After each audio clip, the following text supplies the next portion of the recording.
Halo, namaku Helmi. Kali ini adalah video durasi panjang selama 20 menit targetnya. Aku berbicara di depan kamera. Kali ini akan membahas mengenai film yang luar biasa membanggakan untuk kalangan kita sebagai orang Indonesia, yaitu tidak lain tidak bukan adalah film animasi Jumbo. Dan kita cari inspirasi-inspirasi yang bisa kita terapkan di dalam kehidupan seharian kita, bukan hanya soal filmnya saja, tapi bagaimana si sutradara memproduksi film tersebut. Nah, jadi kalau di film Jumbo ini yang pertama nih, inspirasi pertama yang kalau aku tahu itu adalah soal bagaimana sih usaha tidak mengkhianati hasil. Bayangkan loh, ini film sudah 5 tahun diproduksi, dibikin, dan baru tayang di tahun ini gitu. Udah 5 tahun yang lalu dibikin dengan keseriusan dan dengan kesungguhan, dan hasilnya terbukti gitu kan, dengan menjadi film terlaris kedua dari video ini di tag ya, terlaris kedua sepanjang sejarah dunia perfilman Indonesia. Dan ini menjadikan kita, khususnya aku lah ya, semangat lagi gitu dalam menjalani aktivitas-aktivitas yang ingin kita capai gitu. Misalnya nih kayak aku bikin video sekarang ini. Nah, bikin video ini kan tujuannya adalah jangka panjang. Bagaimana aku ingin melatih diri sebagai speaker yang hebat, yang nantinya saat tampil di publik dengan benar-benar tampil, itu bagus banget gitu. Karena ini kan latihan layaknya di depan cermin ya. Jadi usaha terus nih, 20 menit konsisten setiap minggu, bahkan pengennya sih tiap seminggu 2 kali. Kalau kita yang end game itu Pagi Tayur Jawan ya kalau nggak salah, itu dia bahkan setiap hari bicara di depan cermin selama 20 menit. Nah, aku baru mampu 20 menit seminggu, atau pengennya nanti 2 minggu per dua, setiap 1 minggu per dua, setiap 2 kali per 1 minggu. Tapi yang rutin, yang video pendek yang selama 2 menit sih udah setiap hari. Nah, semoga itu juga tidak mengkhianati hasilnya, tapi nggak apa-apa. Yang paling penting sih prosesnya. Bang Rian selaku sutradara pun juga tidak menyangka kalau Jumbo itu bisa naik signifikan kayak gitu. Bahkan dia celetuhannya di WhatsApp dari yang produksi itu, dia bilang kayaknya sih cuma hanya tembus 1 juta, 2 juta, bahkan kayak film animasi lainnya ya kayak Juk itu kan nggak nyampe 1 juta malah gitu. Dia PD-nya saat itu, tapi ternyata qadarullah nembus kan. Nah, maka dari itu kita yuk siap apapun yang kita usahakan, semoga membuahkan hasil. Kalaupun tidak apa-apa, yang penting prosesnya yang kita jalani dengan maksimal. Lalu yang kedua nih, sang sutradara itu membuat film animasi Jumbo ini dengan sepenuh hati, dengan full passionnya dia, dan dengan menikmati.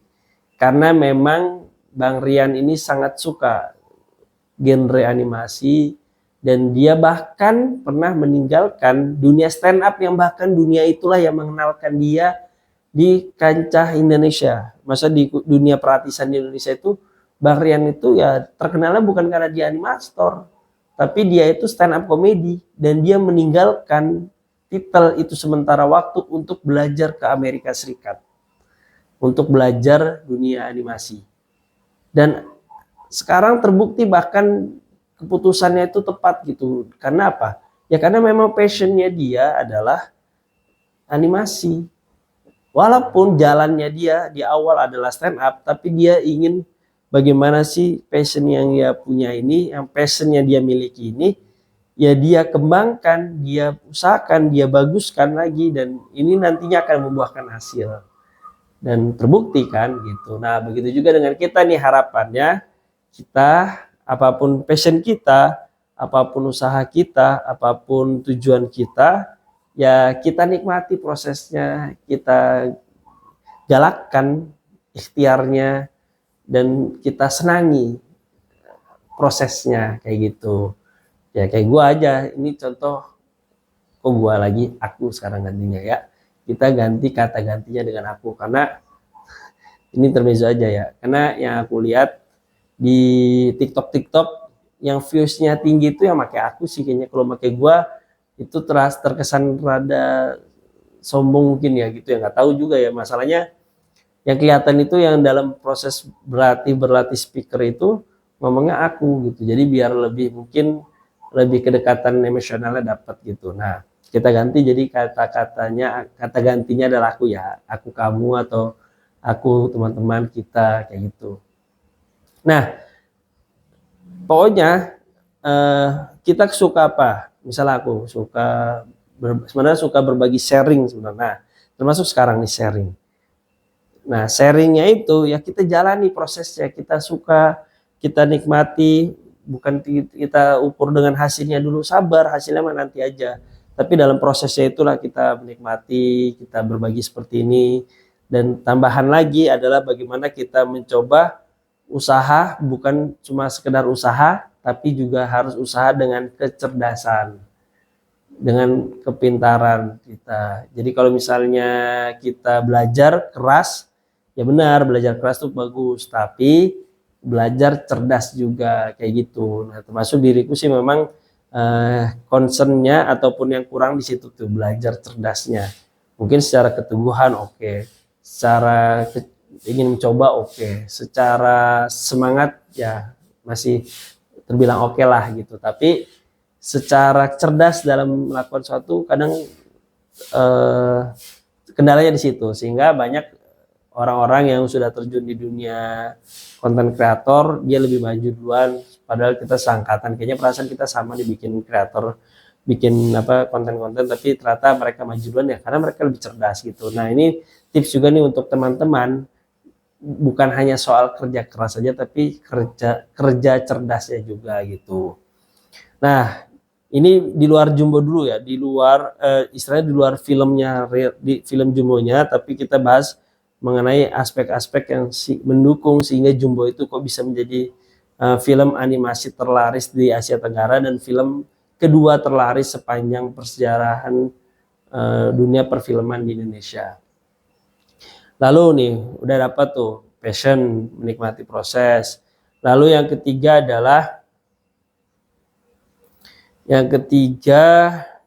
itu dengan cinta, itu yang kedua ya.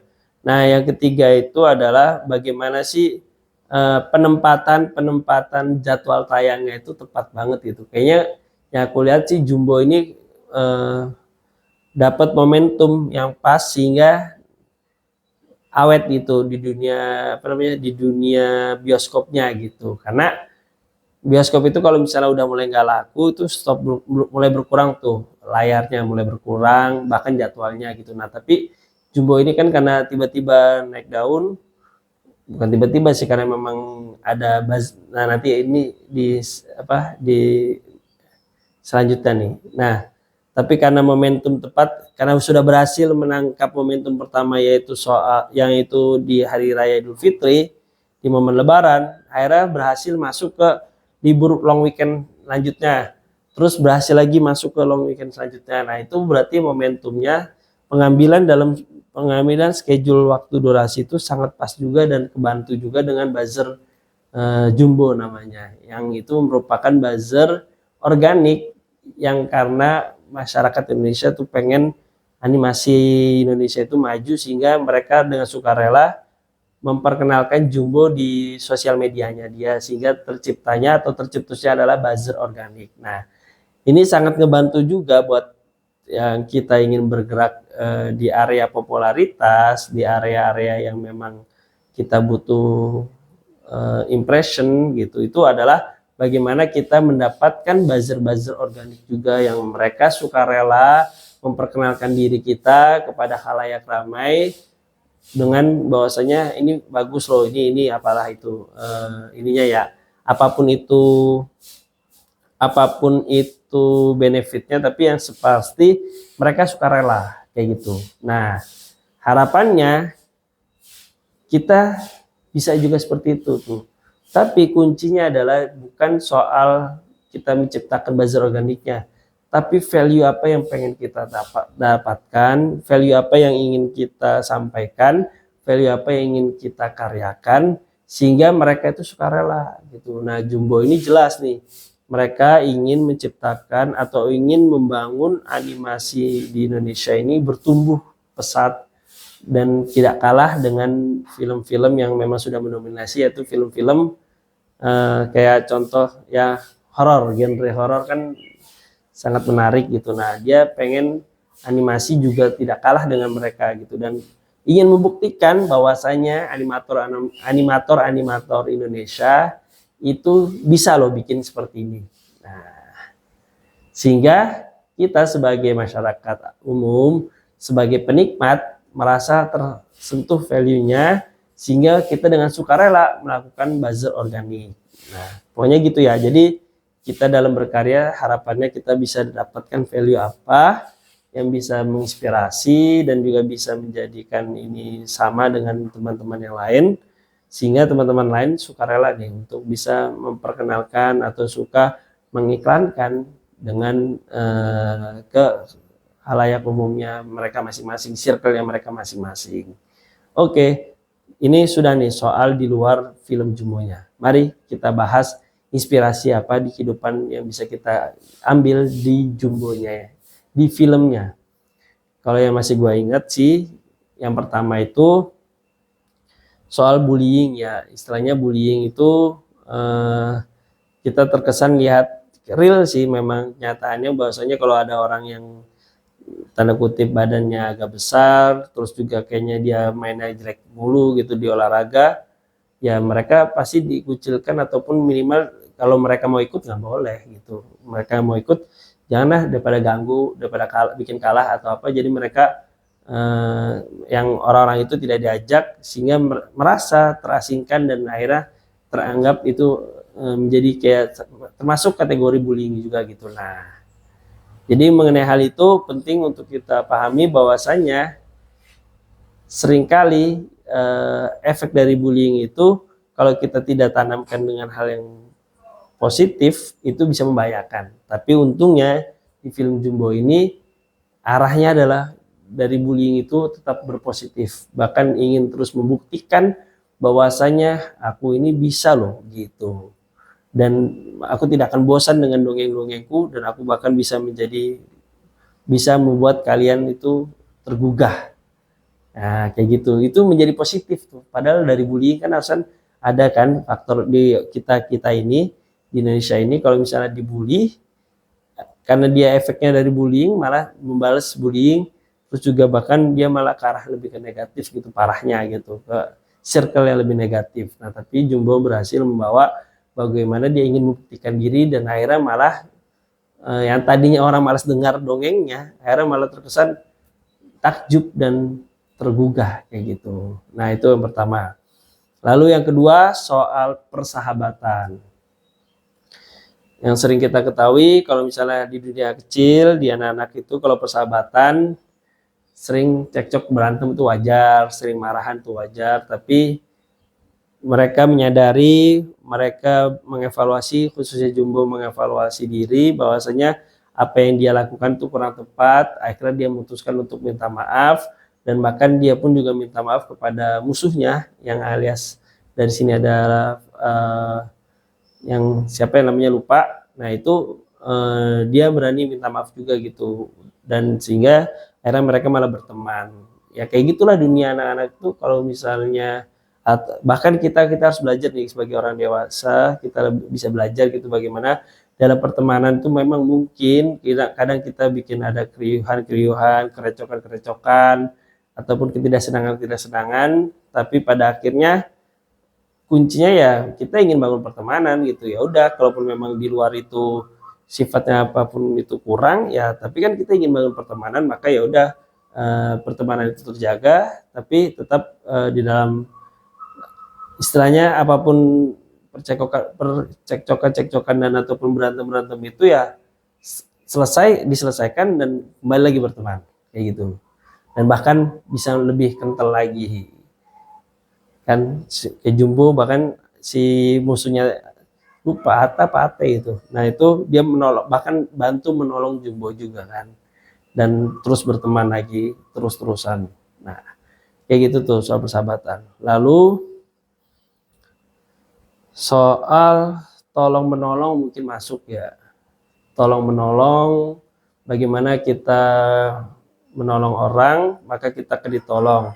Kita ditolong orang, maka kita juga harus menolong. Nah, kemarin di film Jumbo itu, di film Jumbo itu ada momen Jumbo itu terkesan kok udah ditolong tapi lagi dong, tolong aku lagi, dan akhirnya membuat si Mary hantunya itu bergerak sendiri, dan Jumbo pun akhirnya menyadari gitu. Dari situ kan akhirnya menyadari bahwasanya saat kita sudah tolong dan mereka, dan ya udah, kita juga harus menolong, bahkan kita sudah janjikan akhirnya kita harus harus menolong orang tersebut gitu. Jadi memang kalau misalnya kita ingin ditolong orang, maka kita juga harus rajin menolong orang.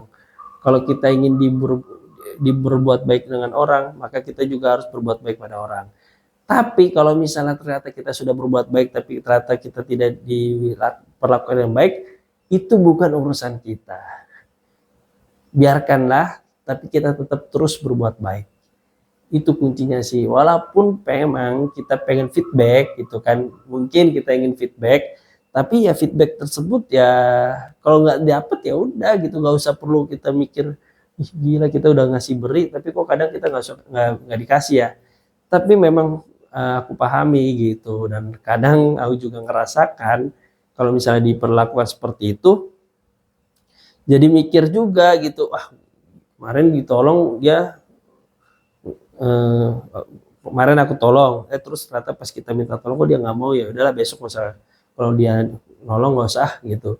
Sering kali loh pikiran itu muncul, sering kali, bahkan sampai sekarang langsung masih sering kan, tapi pengen dihilangin rasanya gitu, pengen kayaknya aduh jangan deh kayak gitu tuh, kayak gitu sebenarnya kurang pas, karena kita itu bukan memikirkan untuk mereka, tapi kita menolong itu untuk kita sebenarnya. Ini filosofis di keagamaannya kayak gitu. Nah, Jumbo itu akhirnya berhasil membawa hal itu sehingga dia menolong Mary dan bahkan menyelamatkannya, dan akhirnya berjalan dengan lebih damai lagi kan. Dan akhirnya dia melepaskan keegoisannya dia soal dia ingin tampil yang di pergelaran yang lebih besar lagi. Dia ingin tampil di situ, cuma kan Mary kan bilang udah waktunya nih. Akhirnya Jumbo malah marah, mereka marahan, dan akhirnya Jumbo merasa mengakui kesalahannya sehingga akhirnya dia membantu dan dia melupakan tuh keegoisannya. Bagus tuh Jumbo, bagus banget kamu. Oke, kayak gitu ya. Lalu yang terakhir nih, yang terakhir adalah soal bagaimana kita dalam lingkup keluarga gitu, dalam lingkup keluarga penting yang namanya memang mempersiapkan, istilahnya apa ya, kayaknya bagus gitu ya kalau kita punya cerita yang kita sebagai anak nih, misalnya anak kecil, kita punya cerita yang kita support untuk bagaimana cerita itu yang nantinya membekas ke dia sehingga itu terbawa ke dalam masa depannya dia gitu. Sebagai kita misalnya aku belum menikah sih, jadi kita sebagai misalnya nanti di masa depan kita sebagai orang tua, kayaknya bagus tuh kalau bikin cerita yang menarik versi kita, dan mungkin bahkan kisah nyata yang kita sampaikan. Karena gini, zaman sekarang ini anak-anak kurang dikasih cerita gitu, kurang baca dongeng, kurang baca buku-buku cerita, kurang baca sejarah, pokoknya lebih banyak asiknya gadget gitu, lebih banyak asiknya istilahnya dunia gaming ya. Walaupun memang nggak salah juga, gaming juga ada orang yang game pro kan, sehingga dia ada membanggakan juga gitu. Tapi anak kecil ini kadang masih panjang prosesnya, sabar. Anak kecil itu bagusnya emang banyakin dengar cerita, banyakin membaca, sehingga nantinya bagus tuh storytellingnya ya. Termasuk aku juga dulu, walaupun suka baca, salahnya kurang suka cerita. Ya beda ya. Jadi dulu suka baca. Nah, si Jumbo itu suka cerita, itu bagus. Maka kita didik nih di masa depan nanti kalau aku punya keluarga, anak-anak itu akan tak didik bukan hanya suka membaca dongeng, suka membaca cerita, suka membicara kisah-kisah berhebat, tapi kita latih untuk suka bercerita, bahkan kalau curhat juga nggak apa-apa, karena memang itu pondasi dia untuk menjadi storytelling yang hebat. Dan nantinya dia akan memberanikan diri dalam mengungkapkan sesuatu. Kalau masih kecil nggak suka cerita, kadang di masa depan itu dia malu, takut untuk bersuara kayak gitu. Kalau tidak, tapi kalau misalnya dapat lingkungan yang langsung positif yang memang mengarahkan seperti itu, kayak misalnya di dunia organisasi ataupun di kayak dunia bisnis mau nggak mau gitu kan, terpaksa ya nanti kebentuk juga. Tapi kan lebih powerful adalah saat waktu kecil, karena waktu kecil itulah yang penanaman pendidikan yang terbaik. Itu bukan di usia SMP SMA, tapi adalah usia PAUD. Itu juga kata Anies Baswedan. Oke, cukup sekian, semoga bermanfaat mengenai perfilman Jumbo ini yang kita kaitkan di dalam kehidupan dunia ini. Semoga menginspirasi dan intinya sih ya terus semangat lagi aja kita lah. Oke.